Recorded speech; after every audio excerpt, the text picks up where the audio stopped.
crois dans votre équipe et je vous souhaite très bonne chance. Cette nuit, j'ai bien réfléchi et quand c'est pour le bien d'un ami comme le président, c'est pour le bien de l'Algérie lui-même ou pour le football algérien. من جهتهم اللاعبون تأسفوا عن إخفاقهم في المرور إلى الدور الثاني من كان الجابون، وهو ما عبروا عنه عقب مواجهة المنتخب السنغالي في ميكروفون بلال بناري. D'abord, on est tous très déçus, je pense, comme tout un peuple, comme toute l'équipe, comme tous les Algériens. Je pense que tout le monde a commencé par nous, avait d'énormes ambitions pour cette CAN. Malheureusement, ça s'arrête ici. Il faudra tirer les enseignements à froid, voir ce qui a été, ce qui n'a pas été, surtout durant cette CAN. Et ce que je peux vous dire, c'est que ce soir, on est vraiment très déçus, comme je pense tout le peuple algérien. Mais moi, je vois هو اللي يكون ديسيزيف باركور باش تكمل. Voilà, on a raté le début. C'est que dans toute compétition ou qualification, que le premier match il est très important. C'était contre le Zimbabwe, on espérait gagner ce match, on n'a pas réussi, malheureusement on a fait un match nul. Donc on va dire qu'on n'a pas très bien débuté. Maintenant il restait 2 matchs. C'est surtout le match contre la Tunisie qu'il ne fallait pas perdre. Malheureusement on l'a perdu, donc on s'est mis dans une position très, très délicate. خرجنا من الدور الاول. هذه هي كرة القدم. نظن باللي مدينا كل اللي علينا مع المقابله الاخيره باش نفوزوا وما نخرجوا بين فيكتوار. ما قدرناش نفوزوا بهذه المقابله ودوكا لازم واحد يشوف للمستقبل ويعمل على النقائص ويزيد يبيرفكسيون النقاط القوه وان شاء الله نعاودوا نولوا الواجهه. وضعية حرجة إذا بات يعانيها المنتخب الوطني في ظل النتائج السلبية المسجلة واللا استقرار الذي تشهده العارضة الفنية، وأمور أخرى تسببت في تراجع مستوى أداء الخضر يشخصها لنا يوسف الزيك في هذا التقرير. كما كان متوقعا بعد النتائج الهزيلة في كان الجابون بخروج الموديل من الدور الأول، جورج ليكانس يعلن الاستقالة بعد 3 أشهر فقط عن تنصيبه مدربا للخضر، ومعه استفهام آخر يطرح عن هذه الظاهرة الغريبة في تغيير المدربين بتسارع مخيف انعكس بشكل مباشر على النتائج. الظاهرة كانت قد مست البطولة المحلية وارتقت إلى المنتخب الأول فحطمت آمال متتبعيه، وهو الذي كان مرشحا فوق العادة لنيل كأس إفريقيا للأمم فخرج من باب دورها الأول الضيق. كرونولوجيا تغيير مدربي الخضر في ال8 أشهر الماضية خلف فيها كريستيان غوركيف وحيد أليلوزيتش بعد أن بلغ المنتخب الدور الثاني في مونديال البرازيل لأول مرة وإعلانه الأول عربيا وإفريقيا.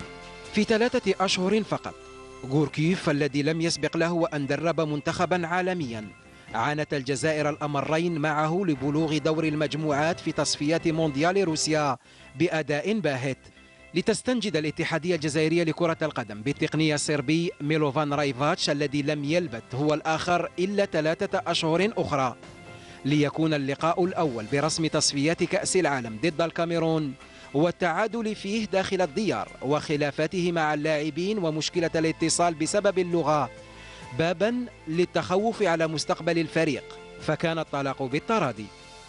ليأتي الدور على التقنية البلجيكي جورج ليكانس الذي سبق له وأن تولى زمام الأمور على رأس الطاقم الفني لمنتخبنا الوطني في 2003، فجاءت حصيلة هذا الأخير مخيبة للآمال بعدما عجز عن الفوز في 4 مباريات رسمية. إشكالية تغيير المدربين بهذه السرعة أكيد أن لها إجابة وحيدة تفيد بعدم الاستقرار والنتائج الكارثية. مشوار 3 مدربين بعد المونديال الأخير محى بريق منتخب حمل الآمال الجزائرية لسنوات طويلة وكسر مستوى عالمي ما كان ليكسر. أكد وزير الشباب والرياضة في تصريح له خلال زيارته الميدانية إلى ولاية تيبازا اليوم أن المشاركة المخيبة للمنتخب الوطني في كان الجابون تستدعي تقييما هادئا ومتأنيا لاستخلاص العبر ودعم استقرار الفريق قول الذي تنتظره مواعيد أخرى مهمة، مشيرا أنه على الاتحادية الجزائرية لكرة القدم تقديم تقرير مفصل بخصوص هذا الإخفاق. فيما يخص مشاركة الفريق الوطني جو بونس كو كل الشعب الجزائري متأسف يعني بهذه المشاركة. دونك نو سوم بيني pour cette participation. Nous allons faire une évaluation. Ce qui est certain, c'est que le président de la Fédération algérienne de football, c'est tout le bureau fédéral, il doit dire qu'est-ce qui s'est passé dans cette CAN. Nous avons des comptes à rendre au peuple algérien. Clair, net et précis. C'est normal. Moi, en tant que ministre de la République, je suis investi d'une mission. Je vais devoir rendre des comptes à son Excellence, Monsieur le Président de la République, par la voie, par le biais de Monsieur le Premier ministre, de mon activité, de mon action, de ce que je fais, de ma mission.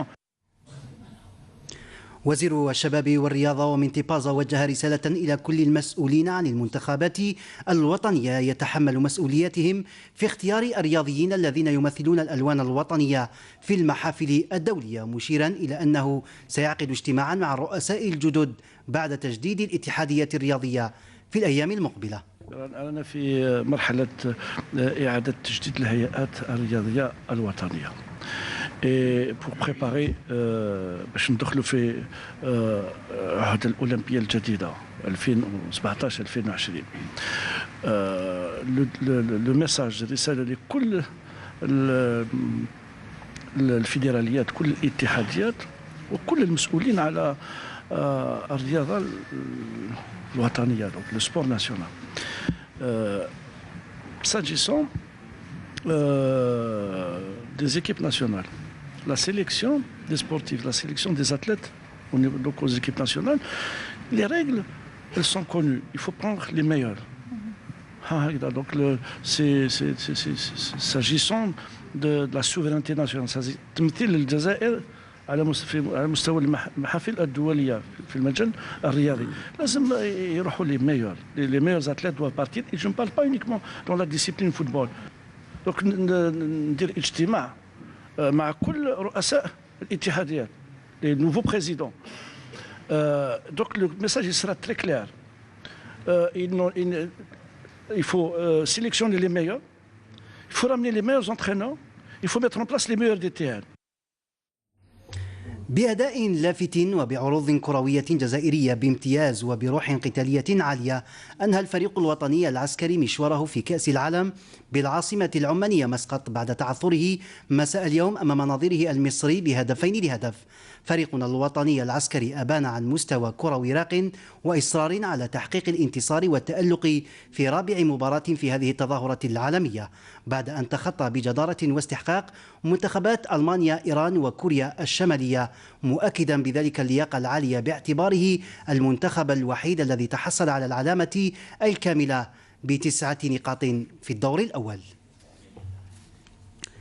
نعود بكم إلى كان الغابون للتذكير بمباراتي المجموعة الثالثة من الدور الأول، والتي انقضى منها الشوط الأول لحد الآن، حيث المنتخب المغربي متعادل سلبا أمام منتخب كوديفوار، فيما يتفوق منتخب الطوغو على جمهورية الكونغو الديمقراطية ب2-0 لحد الآن. أما غدا فسيكون الموعد مع مباريات اليوم الأخير من الدور الأول لحساب المجموعة الرابعة في مباراتين مثيرتين تجمع الأولى منتخبي مصر وغانا، فيما يلاقي منتخب أوغندا المنتخب المالي. في أخبارنا الدولية، تستعد رابطة الدوري الألماني لتطبيق تقنية الإعادة بالفيديو بشكل رسمي في مباريات البوندسليغا الموسم المقبل، وذلك بعد نجاح التجارب السابقة، آخرها كان في كأس العالم للأندية التي جرت نهاية العام الماضي باليابان. وسيتم الاستعانة بحكم إضافي لمراجعة كل اللقطات عن طريق إعادة مشاهدتها بالفيديو خارج الملعب، ليتم بعدها إبلاغ حكم الساحة على وجه السرعة من أجل اتخاذ القرار المناسب في بعض اللقطات الغامضة على غرار ركلات الجزاء ووضعيات التسلل والأهداف الملغاة.